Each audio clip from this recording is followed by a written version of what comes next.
And tell me when we're on 1390. Okay. Well, what's supposed to say hello to all the people out there in TV land? Yes, something like that. Um, I was going to read you something beautiful today, right on the sense that the world is really falling apart politically and we needed something beautiful. On the other hand, this piece just kept forcing itself into my head and said, no, you must read me. So, so I thought, what could I say? So I will read this one. It's called A Modest Proposal by Jonathan Swift. And if you know Swift at all, you've probably read Gulliver's Travels. But Swift himself was a he hopped around from political job to political job, always in England in the end of the 17th century, always sort of being a gadfly to the Tory government. And finally, Queen Anne had enough of him and said, "You're never going to have another job in my government. Go." Um, so he did have family in Ireland. He was an Anglo-Irish person. He did have family there. So they got him a job as the dean of St. Paul's Cathedral in Dublin, get him away from Queen Anne. And it was a job he had for the rest of his life. But of course, since he was a political radical and he'd moved from London to Dublin, he had to find himself a political radical cause in Ireland. And the cause that he adopted was the poor in Ireland, which at that time were particularly poor because the English government had given all the land in Ireland basically to its own nobility. The Anglo-Irish absentee landlords, as they call it, were just using Ireland as a milk cow to fund their own program. They didn't come to Ireland. They didn't care about Ireland. They just took the money and left. So he got very upset by that and the poverty of the Irish people. And this is what he's writing about in A Modest Proposal. I will tell you, I have to give a trigger warning. It's fairly outrageous because he is writing satire. So if you're offended, try to go with it. He wants to offend you. Okay, this is called A Modest Proposal for preventing the children of poor people in Ireland from being a burden on their parents or the country and from making them beneficial to the public, by Dr. Jonathan Swift, 1729. It is a melancholy object to those who walk through this great town or travel in the country when they see the streets, the roads, and the cabin doors crowded with beggars of the female sex, followed by 3 or 4 or 6 children, all in rags, and importuning every passenger for an alms. These mothers, instead of being able to work for their honest livelihood, are forced to employ all their time in strolling to beg sustenance for their helpless infants who, as they grow up, either turn thieves for want of work or leave their dear native country to fight for the pretender in Spain. I think it is agreed by all parties that this prodigious number of children in the arms or on the backs or at the heels of their mothers, and sometimes of their fathers, is in the present deplorable state of the kingdom a very great additional grievance. And therefore, whoever could find out a fair, cheap, and easy method of making these children sound and useful members of the Commonwealth would deserve so well of the public as to have his statue set up for the preserver of the nation. But my intention is very far from being confined to provide only for the children of the beggars. It is of a much greater extent and shall take in the whole number of infants of a certain age who are born of parents who are not able to support them, as well as those who demand charity in the streets. As to my own part, having turned my thought for many years upon this important subject and maturely weighed the several schemes of our projectors, I have always found them grossly mistaken in their computations. It is true, a child just dropped from its dam may be supported by her milk for a solar year, with little other nourishment, at most not above the value of 2 shillings, which the mother may certainly get, or in the value of scraps by her lawful occupation of begging. It is exactly at 1 year old that I propose to provide for them in such manner as, instead of being a charge upon their parents or upon the parish, or wanting food and raiment for the rest of their lives, they shall, on the contrary, contribute to the feeding and partly to the clothing of many thousands. There is likewise another great advantage in my scheme, that it will prevent those voluntary abortions and that horrid practice of women murdering their bastard children, alas, too frequent among us, sacrificing the poor innocent babes, I doubt more to avoid the expense than the shame, which would move to tears and pity the most savage and inhuman breast. The number of the souls in this Irish kingdom being usually reckoned 1.5 million. Of these, I calculate there may be about 200,000 couple whose wives are breeders, from which number I subtract 30,000 couple who are able to maintain their own children, although I apprehend there cannot be so many of these under the present distresses of this kingdom. But this being granted, there will remain 170,000 breeders. I again subtract 50,000 for those women who miscarry or whose children die by accident or disease within the year. There remain 120,000 children of poor parents annually born. The question, therefore, is how shall this number be reared and provided for? Which, as I have already said, under the present situation of affairs, is utterly impossible by all the methods hitherto proposed. For we can neither employ them in handicraft or agriculture, they can neither build houses nor cultivate land. They can very seldom pick up a livelihood by stealing until they arrive at least 6 years old, except when they are of very forward parts, though I confess they learn the rudiments much earlier, during which time, however, they can only be looked upon as probationers. I have been informed by a principal gentleman in the county of Cavan who protested to me that he never knew above one or two instances under the age of 6, even in that part of the kingdom, so renowned for the quickest proficiency in that art. I am assured by our merchants that a boy or girl before 12 years old is no saleable commodity. And even when they come to this age, they will not yield above 3 pounds, or perhaps 3 pounds and half a crown at most, on the exchange, which cannot turn to account either to the parents or the kingdom, the charge of nutriments and rags having been at least 4 times that value. I shall now, therefore, humbly propose my own thoughts, which I hope will not be liable to the least objections. I have been assured by a very knowing American of my acquaintance that a young, healthy child, well nursed, is at a year old, a most delicious, nourishing, and wholesome food, whether stewed, roasted, baked, or boiled. And I make no doubt that it will serve equally well in a fricassee or a ragout. I do humbly offer it to the public consideration then that of the 120,000 children already computed, 20,000 may be reserved for breeding, whereof only 1/4 part to be males, which is more than we allow to sheep, cattle, or swine. And my reason is that these children are seldom the fruits of marriage, a circumstance not so much regarded by our savages here. Therefore, 1 male will be sufficient to serve 4 females. That the remaining 100,000 may, at a year old, be offered in sale to the persons of quality and fortune through the kingdom, always advising the mother to let them suck plentifully in the last month so as to render them plump and fat for a good table. A child will make 2 dishes at an entertainment for friends, and when the family dines alone, the fore or hind quarter will make a reasonable dish, and seasoned with a little pepper or salt will be very good boiled on the 4th day, especially in winter. I have reckoned upon a medium that a child just born will weigh 12 pounds, and in a solar year, if tolerably nursed, increase this to about 28 pounds.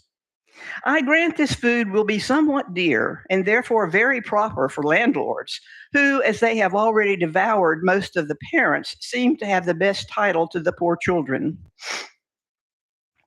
Infant's flesh will be in season throughout the year, but more plentiful in March and a little before. For we are told by a grave author, an eminent French physician, that fish being a prolific diet, there are more children born in Roman Catholic countries about 9 months after Lent than at any other season. Therefore, reckoning a year after Lent, the markets will be more glutted than usual, because the number of Catholic infants is at least 3 to 1 in this kingdom, and therefore it will have one other collateral advantage by lessening the number of Catholics among us. I have already computed the charge of nursing a beggar's child, in which list I reckon all cottagers, laborers, and 4/5 of all the farmers, to be about 2 shillings per annum, rags included. And I believe no gentleman would repine to give 10 shillings for the carcass of a good fat child, which, as I have said, will make 4 dishes of excellent nutritive meat, when he hath only some particular friend or his own family to dine with him.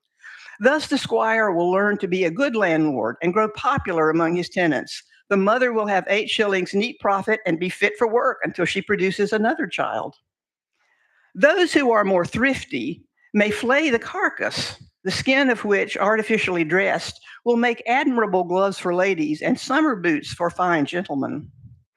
As to our city of Dublin, a shambles may be appointed for this purpose in the most convenient parts of it, and butchers, we may be assured, will not be wanting. Though I rather recommend buying the children alive and dressing them hot from the knife as we do roasting pigs. A very worthy person, a true lover of his country, and whose virtues I highly esteemed, was lately pleased in discoursing on this matter to offer a refinement to my scheme.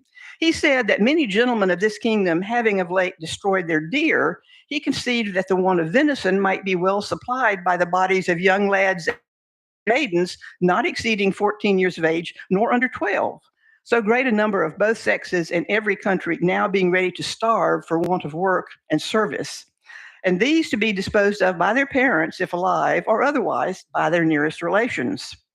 But with due deference to so excellent a friend and so deserving a patriot, I cannot altogether agree with his sentiments. For as to the males, my American acquaintance assures me from frequent experience that their flesh is generally tough and lean, like most schoolboys, by continual exercise, and their taste disagreeable, and to fatten them would not answer to the charge. Then, as to the females, it would, I think, with humble submission, be a loss to the public, because they would soon become breeders themselves. And besides, it is not improbable that some scrupulous people might be able to censure such a practice, although very unjustly so, as a little bordering upon cruelty, which I confess hath always been with me the strongest objection against any project, howsoever well intended. But in order to justify my friend, he confessed that this experience was put into head by the famous Palmanzor, a native of the island of Formosa, who came from thence to London about 20 years ago, and in conversation told my friend that in his country, when any young person happened to be put to death, the executioner sold the carcass to persons of quality as a prime dainty, and that in his time, the body of a plump girl of 15, who was crucified for her attempt to poison the emperor, was sold to his majesty's prime minister of state and other great mandarins of the court in joints straight from the gibbet at 400 crowns.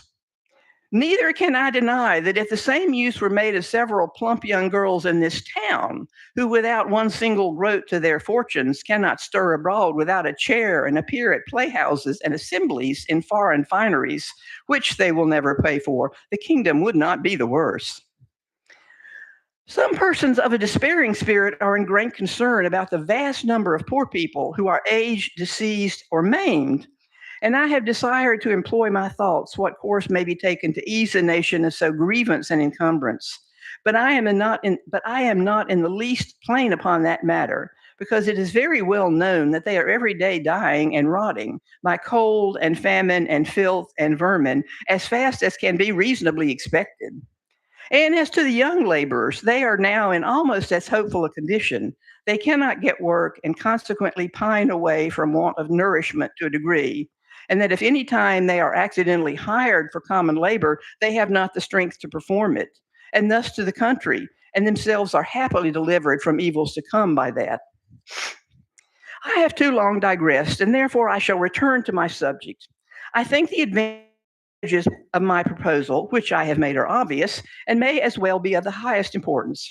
For first, as I have already observed, it would greatly lessen the number of Catholics with whom we are yearly overrun, they being the principal breeders of the nation as well as our most dangerous enemies, and who stay at home on purpose with a design to deliver the Irish kingdom to the pretender, hoping to take their advantage by the absence of so many good Protestants who have chosen to leave their country rather than pay tithes to an Episcopal curate. Secondly, the poorer tenants will have something valuable of their very own, which by law may be made liable to a seizure and help to pay their landlord's rent, their corn and cattle already being seized, and money a thing unknown to them. Thirdly, whereas the maintenance of 100,000 children from 2 years old and upwards cannot be computed at less than 10 shillings apiece per annum, the nation's stock will thereby increase 50,000 pounds per annum. besides the profit of a new dish introduced to the tables of all gentlemen of fortune in the kingdom who have any refinement in taste. And the money will circulate among ourselves, the goods being entirely of our own home growth and manufacture. Fourthly, the constant breeders, besides the gain of 8 shillings sterling per annum by the sale of the children, will be rid of the charge of maintaining them year after year. Fifthly, this food would likewise bring great custom to taverns, where the vintners will certainly be so prudent as to procure the best recipes for dressing it to perfection, and consequently have their houses frequented by all the fine gentlemen, who justly value themselves upon their knowledge in good cuisine. And a skillful cook who understands how to please his guests will contrive to make it as expensive as they wish. Sixthly, this would be a great inducement to marriage, by which all nations have either encouraged by rewards or enforced by laws and penalties. It would increase the care and tenderness of mothers toward their children when they were sure of a settlement for life for the poor babes, provided in some sort by the public purse, and to their annual profit instead of an expense. We should soon see an honest emulation among the married women, which of them could bring the fattest child to market. Men would become as fond of their wives during the time of their pregnancies as they are now of their mares in foal, their cows in calf, or their sows when they farrow, nor offer to beat them or kick them, as is too frequent now, for fear of a miscarriage. Many other advantages might be enumerated. For instance, the addition of some thousand carcasses in our exportation of barreled beef, the propagation of swine's flesh, and improvement in the art of making good bacon, so much wanted among us by the great destruction of pigs too frequent at our tables, which are in no way comparable in taste or magnificence to a well grown fat yearling child, which roasted whole will make a considerable figure at a Lord Mayor's feast or any other public entertainment. But this and many other ideas I admit, being studious of brevity. Supposing that 1,000 families in this city would be constant customers for infant flesh, besides others who might have it at merry meetings such as weddings and christenings, I compute that Dublin would take off annually about 20,000 carcasses, and the rest of the kingdom, where they will probably go somewhat cheaper, would count 80,000. I can think of no one objection that will be possibly raised against this proposal, unless it should be urged that the number of people will be thereby much lessened in the kingdom. This I freely own, and it was indeed one principal design in offering to the world. I desire the reader will observe that I calculate my remedy for this one individual kingdom of Ireland, and for no other that ever was, is, or I think will be upon the earth. Therefore, let no man talk to me of expedience, of taxing our absentee landlords at 5 shillings a pound, of using neither clothes nor furniture except what of is our own growth and manufacture, of utterly rejecting the materials and instruments that promote foreign luxury, of curing the expensiveness of pride, vanity, idleness, and gaming in our people, of introducing a vein of parsimony, prudence, and temperance, of learning to love our country, of quitting our animosities and factions, nor acting any longer like the pagans who were murdering one another at the very moment their city was being taken, of being a little cautious not to sell our country and consciences for nothing, of teaching landlords to have at least one degree of mercy towards their tenants. Lastly, of putting a spirit of honesty, industry, and skill into our shopkeepers, who, if a resolution could now be taken to buy only our native goods, would immediately unite to exact upon us the price, the measure, and the goodness could ever be brought to make one fair proposal, a fair dealing, though often and earnestly invited to it. Therefore, I repeat, let no man talk to me of these ideas and the like expedients until he had at least some glimpse of hope that there will ever be a sincere attempt to put them in practice. But as to myself, having been wearied out for many years with offering vain, idle, and visionary thoughts, and at length utterly despairing of success, I fortunately found upon this proposal, which, as it is wholly new, so it has something solid and real, of no expense and little trouble, full in our own power, and whereby we can incur no danger in disobliging England. For this kind of commodity will not bear exportation, and flesh being of too tender a consistence to admit to a long continuance in salt, though perhaps I would name a country that would be glad to eat up our whole nation without any seasoning.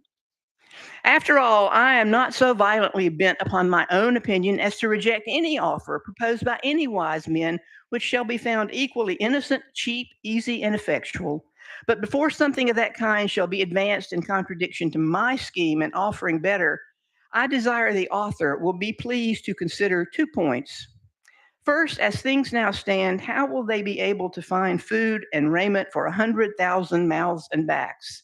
And secondly, there being a round million creatures in humane figures throughout this kingdom, whose whole subsistence put into a common stock would leave them in debt, adding those who are beggars by profession, to the bulk of the farmers, cottagers, and laborers with their wives and children, who are beggars in fact, I desire those politicians who dislike my plan and may perhaps be so bold to attempt an answer that they will first ask the parents of these mortals whether they would not at this day think it a great happiness to have been sold for food at a year old, and thereby have avoided such a perpetual scheme of misfortunes as they have since gone through, by the oppression of their landlords, the impossibility of their paying rent without money or job, the want of common subsistence with neither house nor clothes to cover them from the weather, and the most inevitable prospect of entailing the like or greater miseries upon their children forever. I profess in the sincerity of my heart that I have not the least personal interest in endeavoring to promote this necessary work, having no other motive than the public good of my country by advancing our trade, providing for infants, relieving the poor, and giving some pleasure to the rich. I myself have no children which I can propose to get a single penny from, the youngest being 9 years old, and my wife past childbearing. Sincerely, Jonathan Swift, 1729. Well, yeah, if you just change the names of some of the players, the story sounds very familiar, doesn't it? I don't know if that's good or bad, that things haven't gotten any worse or that they haven't gotten any better.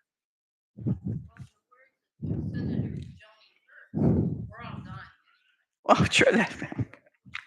Well, as I said, I was going to read you something beautiful, but I won't because we don't have time to do that. But I will recommend to you Louise Glick's latest, her final anthology of poetry has come out in paperback now, Winter Recipes from the Collective. She died last year. She won the Nobel Prize, I guess, 3 or 4 years ago now. Anyway, this is fun because she's old herself and she's visiting her sister in a nursing home, and some of it's painful and some of it's hilarious. Like the scene where she and her sister are sitting there drinking gin in glasses over rocks in her sister's room, and the nurse comes in and says, "Great, you're hydrating," because gin is clear. Anyway, so thank you for listening to Jonathan Swift. I said you can see why he wouldn't stay out of my head.